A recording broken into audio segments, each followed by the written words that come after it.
2024, Representative Omar gave remarks at an event in Minneapolis in which she made treasonous statements. Whereas Representative Omar said she has spoken to many Somalians who asked her to intercede for the Somali government by pressuring the United States government into certain actions. Remarks to the gentleman from South Carolina. I have very strong disagreement with a lot of the statements that Representative Omar has made. We've covered most of them. That some people did something is the one that really sticks in my craw pretty strongly. Raises a whole lot of flags for me. I think there are significant amount of justifications to raise. CARE was founded after 9/11 because they recognized that some people did something and that all of us were starting to lose access to our civil liberty. The House floor exploded in chaos after Representative Ilhan Omar's remarks drew fierce criticism from fellow lawmakers, who accused her of betraying her oath of office. Her comments, seen by many as favoring Somali interests over America's, ignited outrage and charges of disloyalty.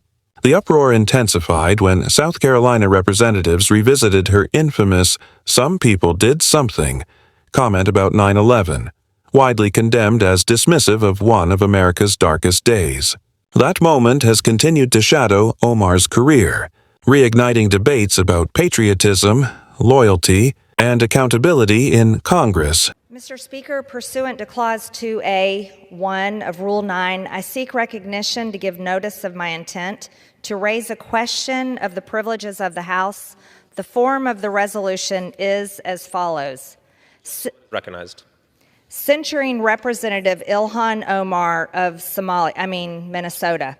Whereas elected members of Congress take an oath to bear true faith and allegiance to the United States without any mental reservation or purpose of evasion.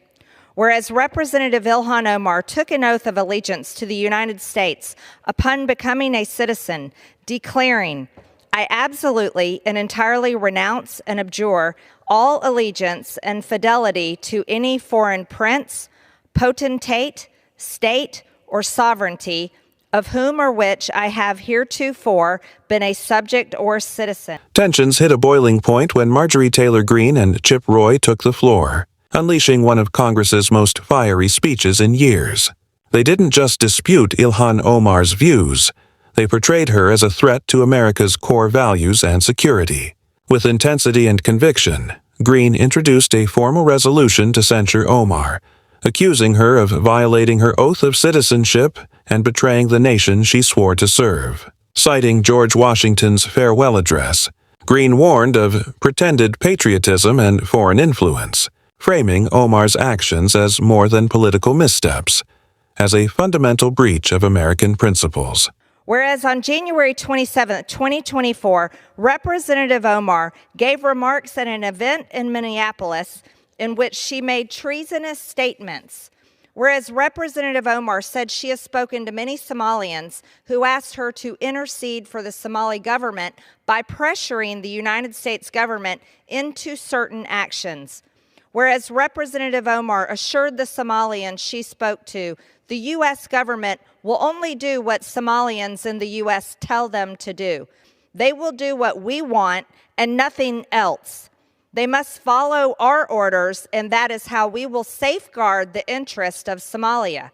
Whereas Representative Omar continued. The resolution referenced Omar's January 2024 remarks in Minneapolis, where she allegedly told Somali Americans the U.S. government would act in their interests. Greene argued this showed Omar was acting as a foreign agent, defending Somalia's power from inside the U.S. government, a charge that stunned many and ignited fierce debate over free speech and loyalty. Chip Roy followed with equal force, recalling past clashes in Congress over duty and division. He warned that Omar's case reflected a deeper erosion of America's constitutional values, delivering his message with sharp conviction and urgency. For as long as I am in U.S. Congress, Somalia will never be in danger. Its waters will not be stolen by Ethiopia or others. Sleep in comfort knowing I am here to protect the interest of Somalia from inside the U.S. system. Whereas George Washington warned in his farewell address of 1796 to guard against the impostures of pretended patriotism, and further declared citizens by birth or choice of a common country, that country has a right to concentrate your affections. The name of American. Critics accused Omar of undermining American values and promoting radical ideologies, citing her votes against border security and alignment with globalist policies. Greene amplified these claims, arguing Omar's priorities were out of touch with ordinary Americans.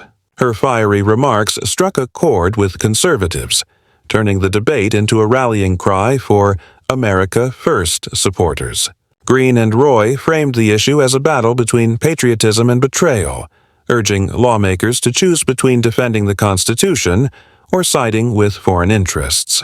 For many, it marked a breaking point, a demand for clarity on where true loyalty lies. To you, in your national capacity, must always exalt the just pride of patriotism more than any appellation derived from local discriminations.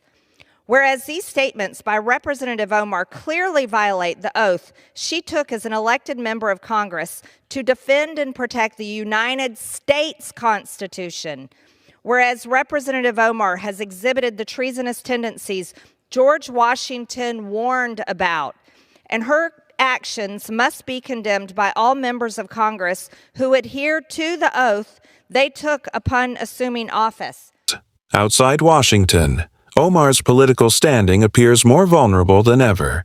Reports indicate growing discontent in her own district, with voters questioning whether she still reflects their values. Some analysts even suggest this could mark the end of her congressional career. The fiery confrontation led by Greene and Roy may have been the turning point, swaying undecided voters and intensifying pressure on Omar. But this clash went beyond one politician. It became a battle over America's direction. Greene and Roy cast their stand as a national call to defend American values and reject divided loyalty. For conservatives, it wasn't just a censure. It was a defining moment of renewed strength and resolve. Whereas by openly admitting her efforts to advance Somalia's interest using her position as a United States representative, Representative Omar has revealed herself to be a foreign agent acting on behalf of a foreign government. Now, therefore, be it resolved that Representative Ilhan Omar of Minnesota be censured. Representative Ilhan Omar forthwith present herself in the well of the House of Representatives for the pronouncement of censure. Representative Ilhan Omar be censured with the public reading of this resolution by the Speaker, and Representative Ilhan Omar be and is hereby removed from the Committee of the Budget and the Committee on Education and the Workforce. Gentleman from Texas is recognized. Appreciate the chairman. As the debate intensified, supporters of the censure resolution insisted it wasn't about politics. It was about protecting America from divided loyalty. They argued that Omar's remarks showed allegiance to Somalia over the U.S., an unacceptable stance for a sitting lawmaker. The chamber grew tense as Republicans emphasized that the oath of office must carry real meaning. Greene's fiery address went beyond Omar's record, aiming to set a precedent that foreign ties cannot coexist with American leadership. Linking Omar's alleged promises to her congressional votes, she warned of the risks to national security and renewed public distrust. Roy echoed her message, reminding Congress that it had faced defining moments like this before. But also the gentleman from South Carolina, the gentleman from Pennsylvania, the gentlelady, all the remarks that we've been talking about over here. And I appreciate the spirit of the remarks from the gentleman from Colorado. Would note that we're here for a very obvious reason. The door was opened, and now we're dealing with that. And the door shouldn't have been opened. I'm reminded when I was in the Senate Judiciary Committee in 2005, and Miguel Estrada was being filibustered by the Democrat majority at the time. And we know why. We know this because a memo that said very specifically that he was being filibustered because he was an Hispanic conservative was found, but then shoved aside. We couldn't talk about it because it was found on a server, and they said, oh, we shouldn't get it. There's a whole lot of backstory on that.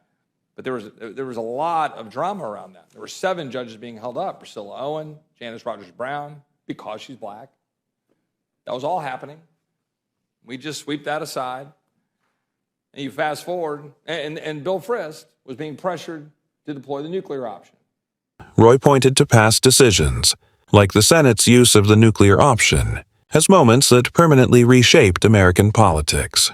He argued that Omar's case was another such turning point, a test of whether Congress still had the courage to uphold accountability. His message appealed to both parties, urging lawmakers to treat the issue as a matter of national integrity, not political theater. Throughout the debate, Omar's most controversial remarks resurfaced, including her claim that the U.S. would act according to Somali interests and her vow to defend Somalia's waters. To critics, these statements were undeniable proof of foreign influence far beyond the bounds of free speech. I remember being part of all those conversations, the Senate lawyer and the Judiciary Committee. Bill Frist decided not to deploy the nuclear option. In 2013, Harry Reid did deploy the nuclear option. 2017, then certain things changed at the United States Supreme Court. So now we live in that world. It is what it is. Now here we sit. The door was open. I just went back and reread my speech on the floor because the gentleman, I hadn't done that yet. I went back and reread my speech on the floor. I stand by every word of that speech. And in it, I referenced the fact that I had just a few months prior had been in agreement with some of my colleagues on the other side of the aisle with respect to January 6th, which there's disagreements on our side of the aisle on some of that with respect to the votes at the time, and that I'd taken very strong disagreement and sought apology from our colleague on our side of the aisle about some of the remarks that were said, but felt that this was not the right path to go down. I stand by that. So here we sit. I could associate myself and do with all the remarks the gentleman from South Carolina. I have very strong disagreement with a lot of the statements that Representative Omar has made. We've covered most of them. That some people did something is the one that really sticks in my craw pretty strongly. Raises a whole lot of flags for me.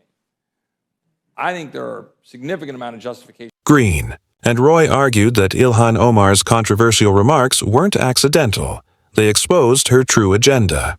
Repeating her quotes, they claimed she could no longer be trusted with public office. Greene invoked George Washington's farewell address, a warning of divided patriotism, and framed Omar's censure not as politics, but as an act of national defense.